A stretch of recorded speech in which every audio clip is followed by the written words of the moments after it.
Hola, hoy día vamos a conversar con Liliana Rojas Suárez.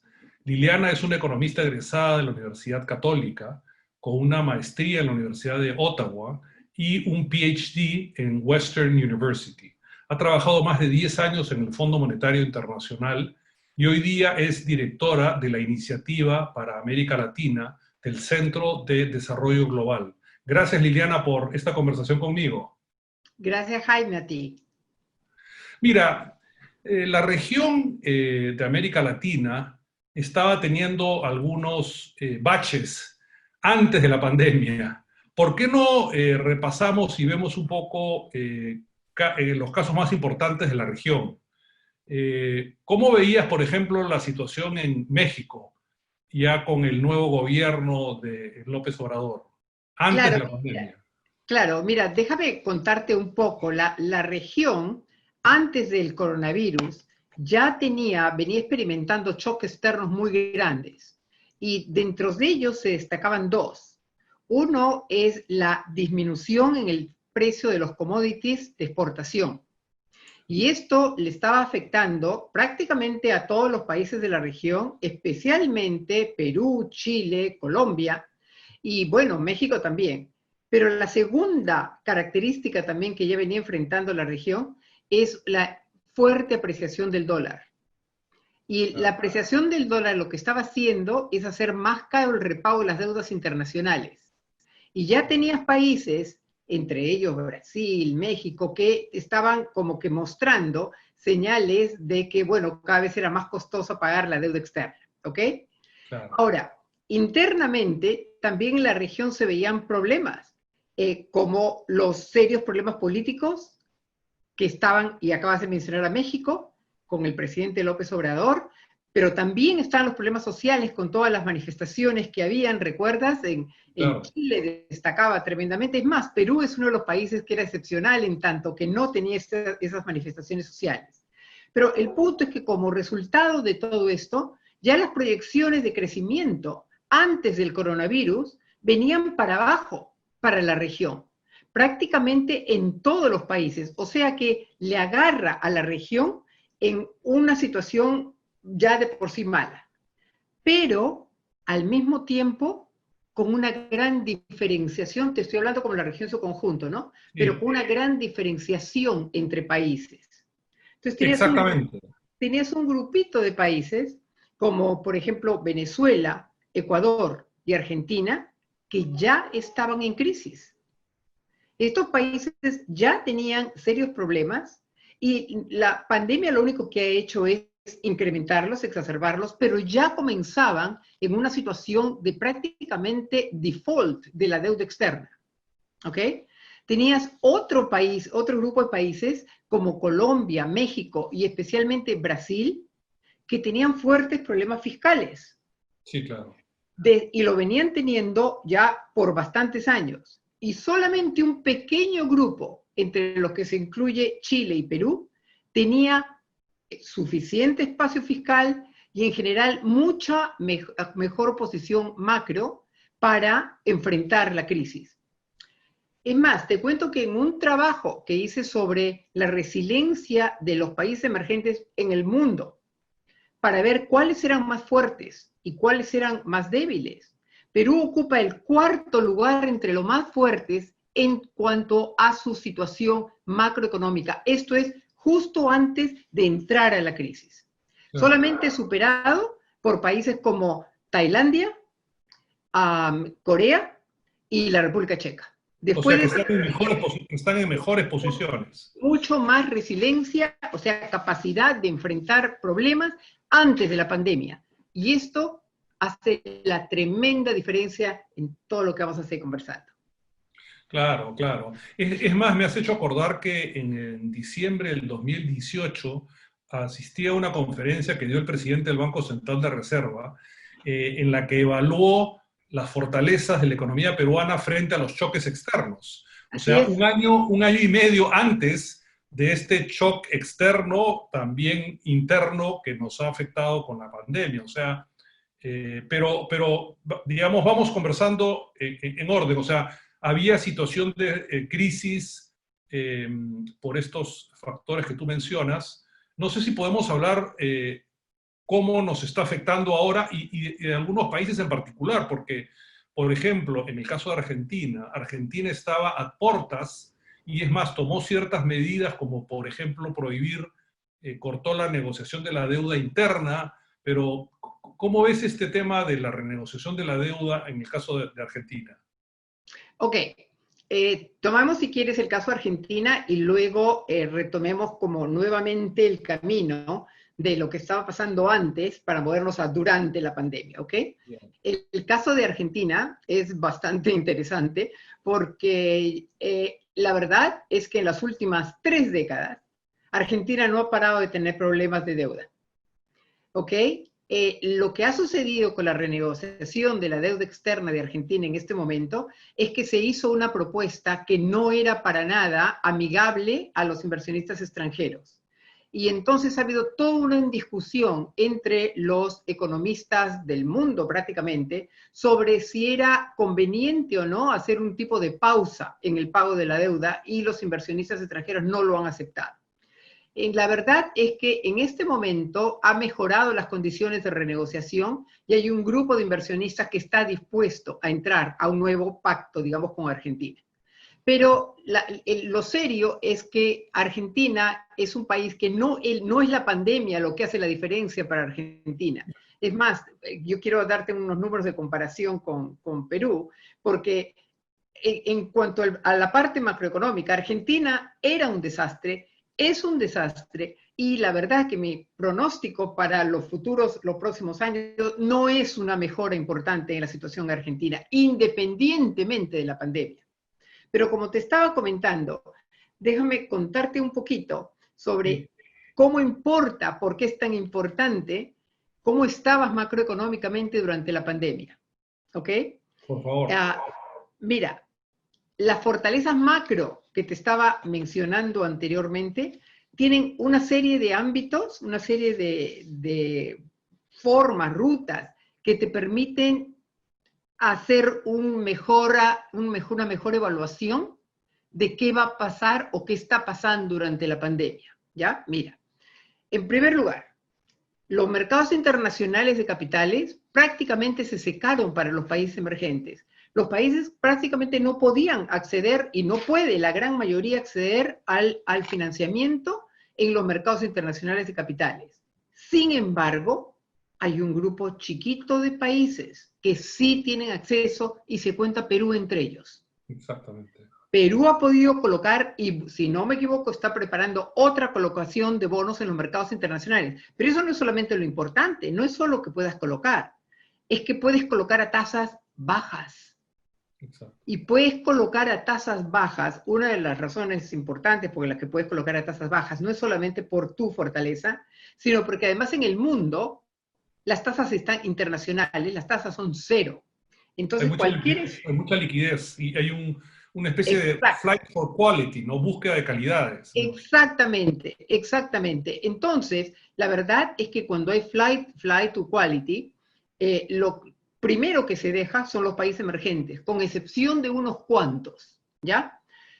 ¿Por qué hacen esto los inversionistas internacionales? Bueno, por varias razones. Una de ellas es que en su portafolio, los países emergentes no son una cantidad muy importante. En el portafolio, si tú ves los portafolios del mundo, ¿ya? Los grandes fondos de pensiones del mundo, los fondos mutuales, los hedge funds, si lo ves todo junto y ves cuánto de los emergentes, no es tan grande. Entonces, el cambiar, salir y entrar de los emergentes no es muy costoso para ellos, es muy costoso para nosotros que necesitamos esos fondos, Claro, pero no para los acreedores que están metiendo o sacando fondos hacia los países, ¿no? claro. Entonces, como las tasas en los mercados que ellos consideran más seguros, que son muchos bonos y acciones de países avanzados, están dando rendimientos tan bajos. Entonces, una parte la arriesgan, con todo lo ven como un riesgo, pero la arriesgan en los, digamos, menos vulnerables de los países emergentes y entre ellos se encuentra Perú. Claro. Entonces, esta fortaleza macroeconómica le ha permitido y le permite en este momento que casi ningún emergente tiene acceso, seguir accediendo a los mercados internacionales. Ese es punto uno. Punto dos. El Fondo Monetario Internacional tiene una línea de crédito sin condicionalidades. Así como Argentina y Ecuador están en este momento en un programa muy duro con el Fondo Monetario Internacional y discutiendo a ver cómo van y qué sé yo, también entre los instrumentos que ofrece el Fondo Monetario Internacional, ofrece una línea de crédito que se llama la línea de crédito flexible. Esta no tiene ninguna condicionalidad, salvo que tú seas un país que el Fondo Monetario Internacional considere que eres sólido, fuerte macroeconómicamente. Pues resulta que en el último mes, Perú y Chile aplicaron y obtuvieron la línea de crédito flexible del Fondo Monetario Internacional. Son los dos países de América Latina y hasta ahora los únicos emergentes que han entrado a la línea. Ya habían otros antes de la pandemia, pero durante la pandemia, Perú y Chile en el mundo han entrado a tener esta línea de crédito. Sí, el Banco Central hizo el anuncio, creo que son 11.000 millones de 11 dólares. mil millones de dólares, así es. Pero que están a disposición si en algún momento el Perú necesitara girar contra esos fondos, ¿no? O sea, es como un aval a la macroeconomía en la actual situación y en una trayectoria, porque leyendo el comunicado del Banco Central de Reserva, te dice que son países que han tenido una trayectoria de un buen manejo económico, ¿no? Así es, así es. Pero es como tener dinero en la mano. Porque es lo que es cuando tienes una línea de crédito en tu banco. Claro. Si tienes una línea de crédito, es justamente que ya está aprobada y la puedes jalar cuando quieras. Claro. Cuando quieras puedes sacar el dinero. Entonces, tú lo sacas o no lo sacas. Ya completamente es para ti la decisión, ¿no es cierto? Pero y lo importante es que si lo puedes considerar como que refuerza la cantidad de reservas internacionales que tiene el país. Entonces, si vienen más shocks, ¿qué le importa a los inversionistas internacionales? Que la capacidad de repago de deudas del país. Entonces, si ve que el país tiene fuertes reservas internacionales y además tiene esta línea de crédito flexible, sabe perfectamente que le van a repagar.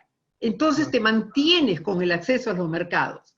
Pero solo, como te digo, muy pocos países pueden y ahorita solamente Perú y Chile han entrado. ¿Ok? Creo que Colombia ha aplicado, pero no le han dado todavía a Colombia. No. Colombia y México ya tenían, ellos habían aplicado y tenían la línea de crédito después de la crisis financiera internacional.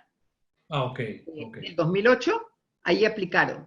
Mira, curiosamente, a mí la verdad, personalmente, me hubiera gustado que Perú aplicara esa línea de crédito hace ya mucho tiempo. Porque me parecía bueno tenerla siempre. Pero como Perú tenía acceso a los mercados internacionales, no consideró oportuno hacerlo. Pero bueno, como ha mantenido la buena posición macro, entonces no vio ningún problema en que se lo otorgue. ¿Ok? Y la tercera y muy importante característica que le da la fortaleza macro es que pudo Perú implementar muy rápidamente todos los programas de expansión fiscal sin comprometer, ese es el punto, ¿no? Sin comprometer la sostenibilidad que pudiera tener macroeconómica hacia el futuro. ¿Por qué? Porque Perú está entre los poquísimos también países de América Latina que tiene espacio fiscal. Hablábamos de México otra vez, México prácticamente no tiene espacio fiscal. ¿Para qué hablarte de Brasil? Brasil tiene 0 espacio fiscal, ¿ok? Pero esa es la parte macro. Yo hablo siempre de macro. Ya no. Pero esta vez tuvimos un shock diferente, porque yo te he hablado de los shocks que ya venían pasando, que era el shock del precio de los commodities, que era el shock de la apreciación del dólar, pero ahora tienes un shock diferente, ¿no es cierto? El de la pandemia. Entonces, allí Perú choca justamente con lo que no es fuerte, con sus debilidades estructurales. Claro. Y eso hace que interesante, así es, y eso hace que a pesar de tener todo el colchón para macro, la fortaleza macro para hacerlo, al mismo tiempo el costo es enorme. Entonces, es como que tú tuvieras mucho dinero para comprar una casa, pero la casa cada vez es más cara, ¿ya? Entonces, tienes esos dos para hacer una comparación, ¿no? Entonces, la principal debilidad es una que ya conocemos todos, ¿no? Y es la informalidad. O sea, mira, estudio tras estudio, probado, y otra vez, interesantemente, Perú y México aquí se comparan mucho, tienen más o menos los mismos ratios de informalidad en ambos países, ¿ya?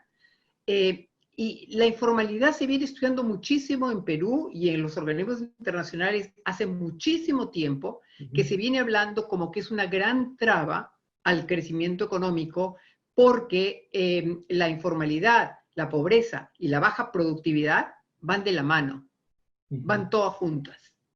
Y entonces, lo que sucede ahora es que este gran colchón te está permitiendo alcanzar a los más que puedes, pero los más que puedes son muchísimos fuera del mercado formal, y entonces ni siquiera tienes cómo llegarle a todos, claro, ni hacer que se incorporen a un sistema que es mucho más productivo. Entonces, esa gran como que barrera no es macroeconómica, es más allá de lo macroeconómico.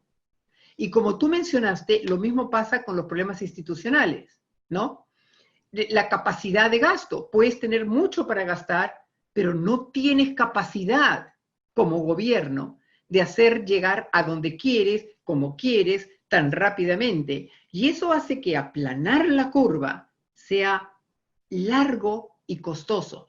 Mira, desde fuera, muchos me preguntan, ¿pero qué pasó con Perú? Me dicen, porque ven, ya sabes, los números como han subido de la pandemia tremendamente.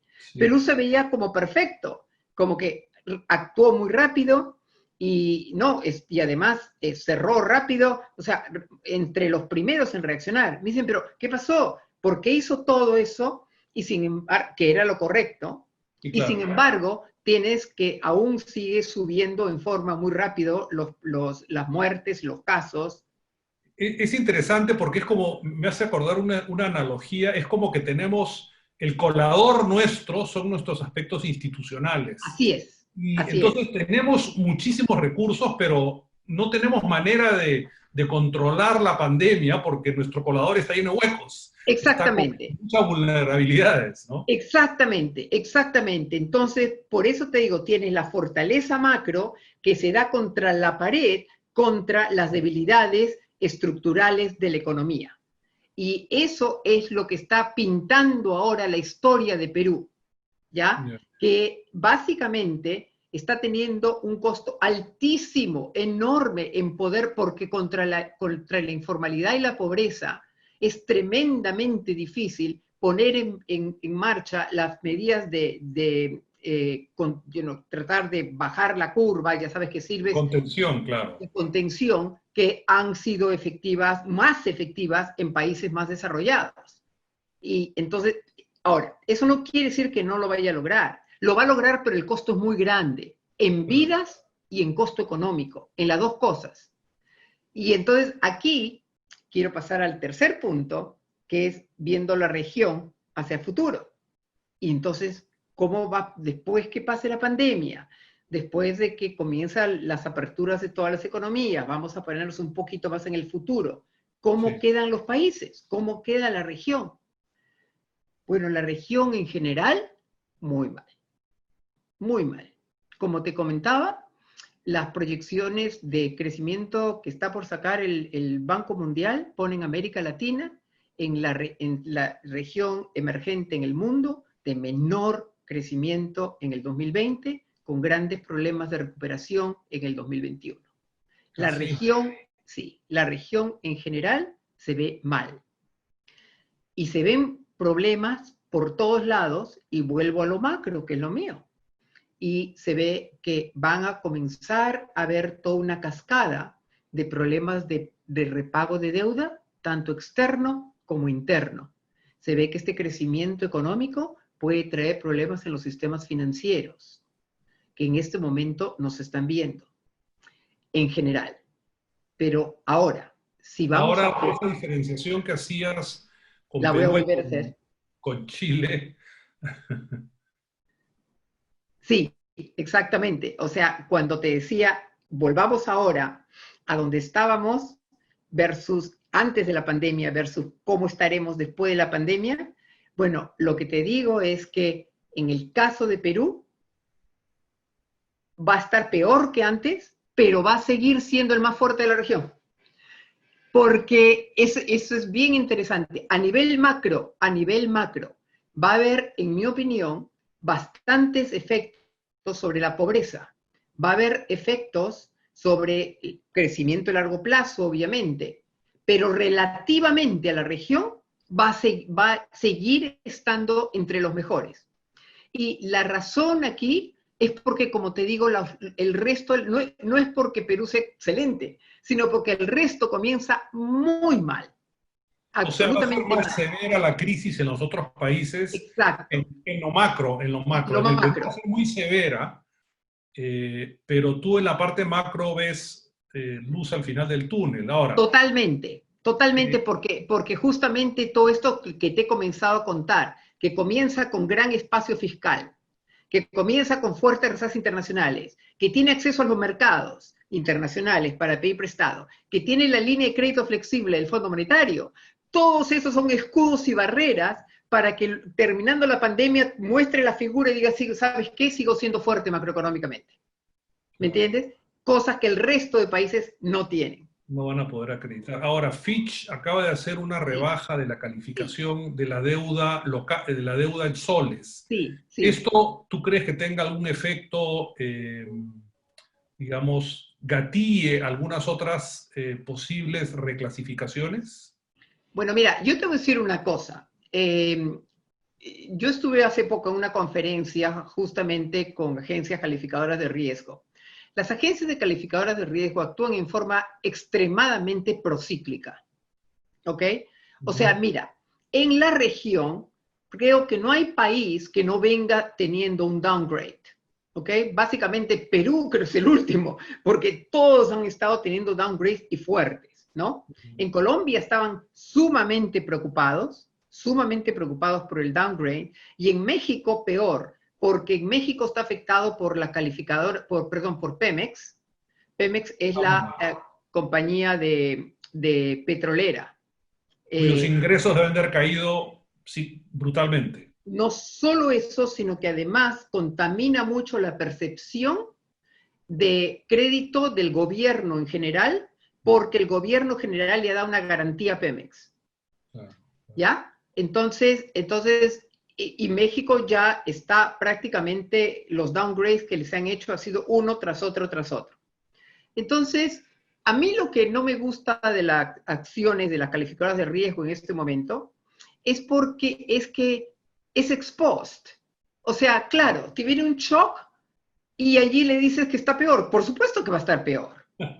O sea, claro, haces el downgrade. El downgrade se tiene que hacer, supuestamente las calificadoras de riesgo no califican lo que está sucediendo en este momento, califican el largo plazo. Y Claro. entonces, si tenías una muy buena calificación antes, decir que ahora viene un shock y de repente estás peor, mira, yo tengo fuertes problemas con eso y he escrito bastante sobre el asunto. Pero volviendo a tu pregunta específica, no creo que le afecte prácticamente nada a Perú. Sigue estando con triple B, que es la calificación que tenía antes. Entonces, solamente es el Outlook, y creo que está en neutral además, ¿no? Ni siquiera está Mm. en negativo. No, honestamente, pero te voy a decir cuál es la verdadera prueba de fuego.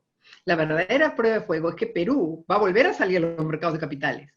Claro, ahí vamos a ver los inversionistas cómo Exactamente, califican, claro. exactamente, No es porque una ¿cómo? clasificadora, sino hoy día los inversionistas cómo ven a la Exacto, situación. ahí a ver cuánto le están cobrando a Perú. Ahí vamos a ver realmente cuál es, porque Exactamente, es en el precio de cuánto te cuesta que te están dando el verdadero mensaje, ¿no? exactamente, exactamente. Entonces, mira, desde mi punto de vista, y quizás un poco para redondear todo esto, eh, Perú, los esfuerzos que hizo en la parte macro le están sirviendo mucho, pero de lejos se ve, de lejos, así de lejos,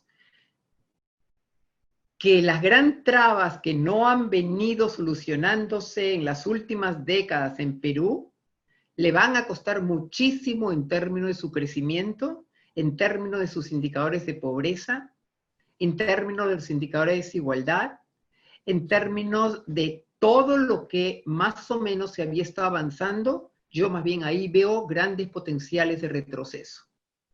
Y además la tormenta perfecta es que el próximo año entramos a ciclo electoral. Exacto, Entonces, exacto, eh, exacto. es un poco caldo de cultivo para posiciones extremas. Lo cual da mucho miedo, pero curiosamente también llama una gran oportunidad, una tremenda oportunidad. Mira, yo me pasó la vida estudiando crisis. No estas, porque no las había vivido, ¿no? Pero crisis financieras. Y en cada crisis, si alguna vez se ha hecho reformas, ha sido en los momentos de crisis. Claro. Entonces, esta es realmente una oportunidad para hacer reformas. Si no se toma, va a ser muy difícil después. Como tú dices, el ciclo electoral es uno, y dos, después ya como que el sistema comienza a acomodarse a un nuevo equilibrio y es muy difícil sacarlo de allí. Pero en este momento, todas las reformas pendientes, laboral, tributaria, de sistema de pensiones, que creo que ya se está hablando, ¿no? Falta de provisión de servicios públicos, cómo mejorar la provisión de servicios públicos, no necesariamente más dinero, sino cómo mejoras el sistema. Todas esas reformas en este momento es muy, ¿sabes qué? Además tienen el apoyo de la población, que eso es lo interesante, porque tú ves cuáles son las deficiencias y en este momento las puedes atacar porque tienes apoyo. Y entonces para mí es una oportunidad. En el tema de la reforma de pensiones y la focalización del gasto direccionado más hacia temas de salud, de infraestructura, menos proyectos grandilocuentes y más cosas que tengan más correlación con la población, hay efectivamente un sentimiento de apoyo muy grande hacia ese tipo de... Exacto, exacto. Y se ve como, mira, Perú comenzó con un número de camas por miles de habitantes bajísimo, pero bajísimo, uno de los menores de la región. Mira, aquí mira el contraste. Argentina, pésimo en lo macro, pero tenía 5 veces el número de camas por miles de habitantes que Perú. ¿Ok? Entonces, por eso es lo que te digo, por un lado tiene la fortaleza o debilidad macro, pero por el otro lado tiene las cuestiones estructurales. Entonces, si Argentina, pero Perú reacciona rápido y ha comenzado a incrementar ese número de camas, ¿no? Ok, o sea, cuando tienes el apoyo de la población para gastar en salud y gastar bien en lo que necesitas, se hace. Entonces, en este momento tienes un montón de apoyo para todos ese tipo de programas que tú me estás diciendo, como la infraestructura, que se pueden hacer y que aún tienes el colchón fiscal para hacerlo. Claro. Y el factor monetario y el de reservas. O sea, tienes la fuerza para hacer reformas ahorita. Entonces, claro, para mí, una oportunidad.